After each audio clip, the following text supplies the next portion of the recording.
You're watching AFN Pacific, a service of AFRTS.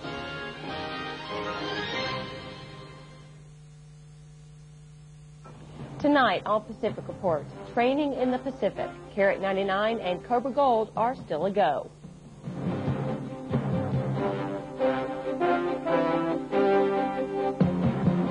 Good evening and thank you for joining us. I'm Airman Debbie Decker.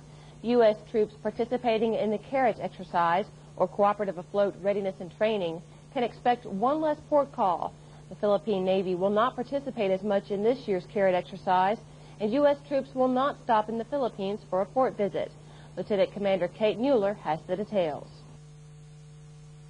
Planning for this year's Carrot exercise is continuing, but because the Philippine Senate has not ratified the Visiting Forces Agreement at this time, we're not able to incorporate a full phase of the exercise in the Philippines. We are still planning for a passing exercise during which U.S. Navy and Philippine Navy ships would conduct communication drills, maneuvers at sea. More information on the Carrot exercise with the other Southeast Asian countries involved will be available as we complete the planning process.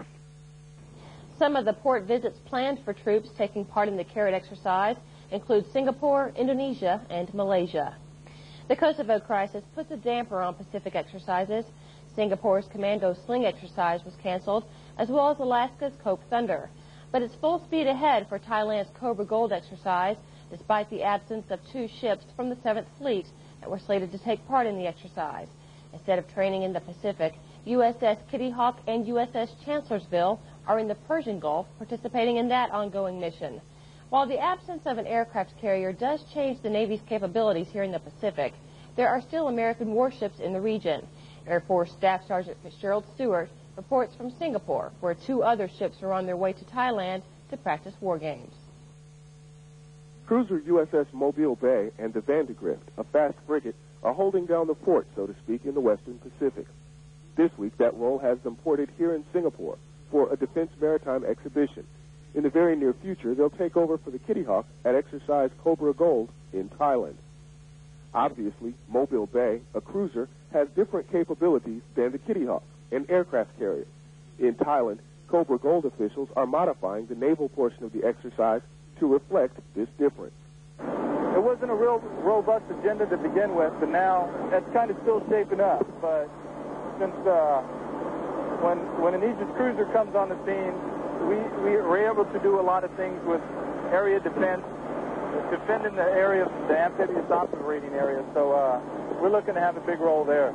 After Cobra Gold, Mobile Bay and the Vandergrift will continue Western Pacific maneuvers, including participation in exercise Cooperative Afloat Readiness and Training, Carrot 99. Staff Sergeant Fitzgerald Stewart, AFN News in Singapore. The opening ceremony for Exercise Cobra Gold is scheduled for May 12th. From an exercise to the real thing, there's a presidential executive order that orders Marines to Kosovo. A new message came out this week outlining how the Marine Corps will handle this. The message talks about the voluntary and involuntary recall of Marine Reserve forces for deployment in and around Yugoslavia. Navy reservists assigned to Marine units may also be recalled. The chief of the media branch at Headquarters U.S. Marine Corps is Major David LePan. He had this to say about the recall of reservists. In response to a presidential executive order ordering the selected recall of reservists, the Marine Corps has published a Marine Corps administrative message, MAR Admin 19699, that provides details for reserve Marines and also active duty Marines who may be affected by this, again, selected presidential reserve call-up. Here's more Kosovo news. People in the military and federal employees can donate money to help Kosovar Albanian refugees. You can even donate through the World Wide Web. There are over 50 charitable organizations on the website. Normally, the only solicitation for military members overseas is the annual combined federal campaign. But an exception was made this year because of what's happening in Kosovo. Donations go to relief agencies on the front line. Look up the website for more information or call 1-800-US-AID-RELIEF. Someone in the Pacific won a big award. Courage and quick thinking earned an Air Force Sergeant the 1999 Vanguard Award. Staff Sergeant Miguel Perez from Misawa saved a pilot's life last July when he worked with 2 Japanese NCOs to pull a pilot from the area of a burning F-16 and then administer a first aid. The Vanguard Award is given out by the Non-Commissioned Officers Association to an NCO from each military service who performed a heroic act that prevented injury or saved a life. Sergeant Perez receives his award at the annual Non-Commissioned Officer Association convention in July. See how pilots at Kunsan, South Korea train for chemical warfare. That story is just ahead, but first, here's your weather. Now, from the AFN Weather Center, this is an AFN Weather Update. Good evening. I'm Air Force Staff Sergeant Gerard Hunter in the Air Force Weather Agency's AFN Weather Center. Taking a look at the regional surface map, it looks like a pretty mild day across most of the forecast areas. High pressure maintains a strong influence on area weather conditions. The exception will be southeast China, as a weak area of low pressure brings rainfall to Taipei and the southern provinces. A look at the regional still gives us a clear picture of tonight's expected conditions. Look for mostly scattered skies from Vladivostok to Okinawa, with lows mainly in the 50s, while Vietnam and southern China can expect mostly cloudy skies. Lows will only dip into the 70s, with Hong Kong also expecting rain showers, making conditions humid overnight. Weather across Korea will be fairly mild under partly to mostly cloudy skies. Daegu checks in tonight at 48. Otherwise, look for lows in the 50s. Misawa may see a shower or 2 overnight with a low of 42 degrees. Otherwise, expect partly to mostly cloudy skies from Tokyo to Sasebo with lows in the 50s. Tomorrow brings scattered showers to Tokyo and thunderstorms develop in Hong Kong. Otherwise, expect fair weather across the region.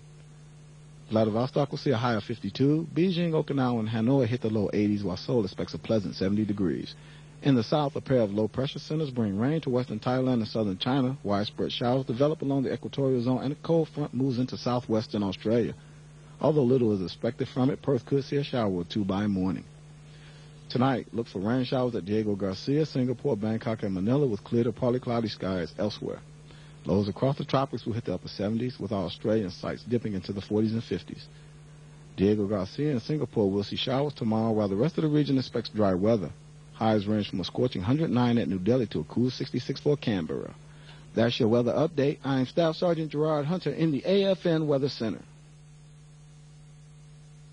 The medical clinic at Kadena, Okinawa is moving to a new building. Marine Corporal Rob McCann shows us its future location and tells us how it will improve medical treatment on Kadena. Workers are putting the final touches on the outside of Kadena's new medical clinic.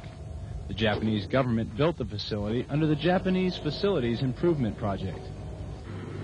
The clinic will be used for outpatient care only, and Leicester Naval Hospital will still provide all inpatient care.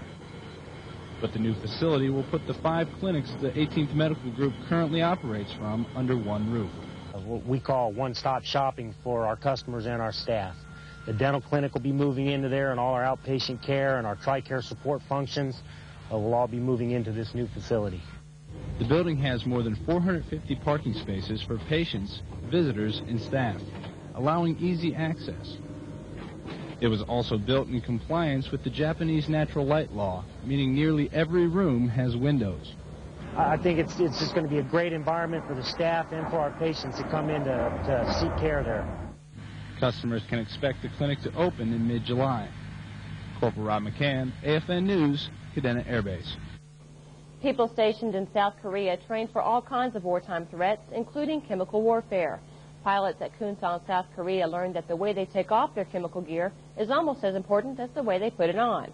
Air Force Sergeant Gary Piccirillo found out why. After being outfitted with the necessary under and over garments, the pilots pick up the action in transit from a simulated flight. Okay, are you guys ready to go? Look at each other. It's exactly the way you should look before you step onto that jet. Questions? Okay, now what we're going to do is we're going to go to the next level. After touchdown and upon exiting the aircraft, the pilots will slip into plastic liners, effectively shielding them from contamination on the ground while protecting ground crews from any contamination the pilots may have been exposed to while in the air. What we're going to do is we're just going to move your overboots and your overcape, and we're going to place them directly in the trash and pull your overboots off and just help your feet. A decon checkpoint is the next stop, where a pilot's professional gear can be decontaminated before he or she proceeds to a toxic-free area. Okay, so what I'm doing right now So check me out with them egg paper, make sure you're not contaminated, and you're good. The same layers of clothing and gear that took nearly an hour to put on are peeled away one by one, with the most important step saved for last. You got enough hands? Put your eyes closed, hold your breath. Swapping out one protective mask that was suitable for flying with another that's part of the essential ground ensemble. There's no room for error here. A pilot must endure this routine not only to be declared toxin-free, but also to be given the go-ahead to safely redress and fly again. Air Force Sergeant Gary Picarillo, AFKN News, Kunsan.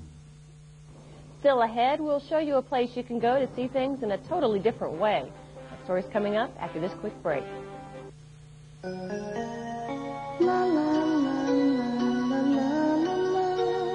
I want to be the greatest fighters in the whole world. I want to see my name on the front page every day. I want to work in a zoo and take care of animals when they're sick.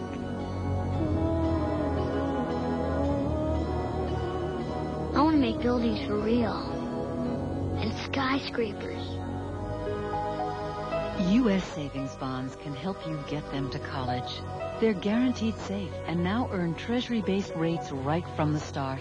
So start saving now, and they can be what they want to be when they grow up. I want to be a pilot. Even if they do keep changing their minds.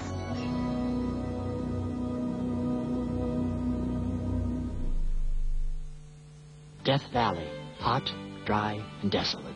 It also contains one of the world's largest deposits of a mineral called borax, which is used to make soap, enamels, and glass. Its discovery in 1880 presented an interesting challenge: how to transport it out of the desert. William Coleman, a San Francisco businessman who invested $20,000 in one of the first borax deposits, was familiar with the use of mule teams to transport cargo. They were strong, sure-footed, and well-suited for survival in high temperatures. They were the answer to getting enough borax out of Death Valley to make the trips worthwhile. The only question seemed to be, how many of them would it take to pull the borax, plus enough supplies to get out of the desert before running out of food and water? The magic number seemed to be 20. So for the next quarter century, the sight of the 20 mule teams pulling their borax-laden wagons across the plains of Death Valley became one of the many symbols of progress in settling America's untamed West. Tokyo is one of the largest cities in the world, so it has a lot to offer in the way of entertainment. If you're looking for something different from the usual amusement parks and shopping malls, then you're in luck. On this Sights and Sounds special, Marine Corporal Josh Walker takes us to the Trick Art Museum.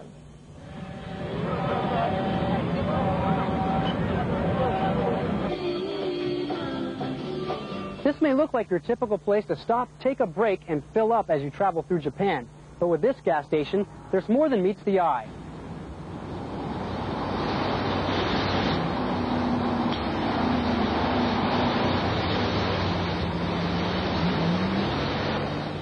The Trick Art Museum sits above a gas station on the outskirts of Tokyo, Japan. It looks like a lot of other museums, with displays and paintings, but when you step inside and look at the art, you can see the difference. It might look like I'm pulling this stone from this wall, but like all the images in this museum, your eyes can fool you.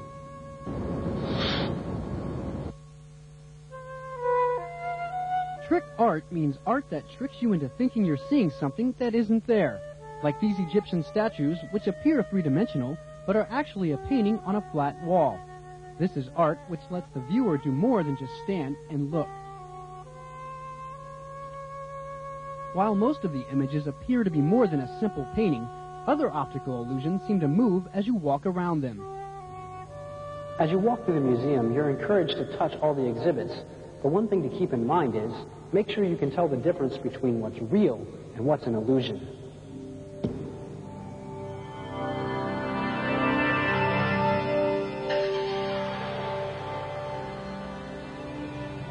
The instructions on how to view the images and a description of them are in Japanese, but they also have written guides in English. The Trick Art Museum isn't just a place to go for art lovers, but anyone who likes to have a good time. For Sights and Sounds of the Pacific, I'm Corporal Josh Walker in Tokyo. Coming soon to a base theater near you, Episode 1, The Phantom Menace.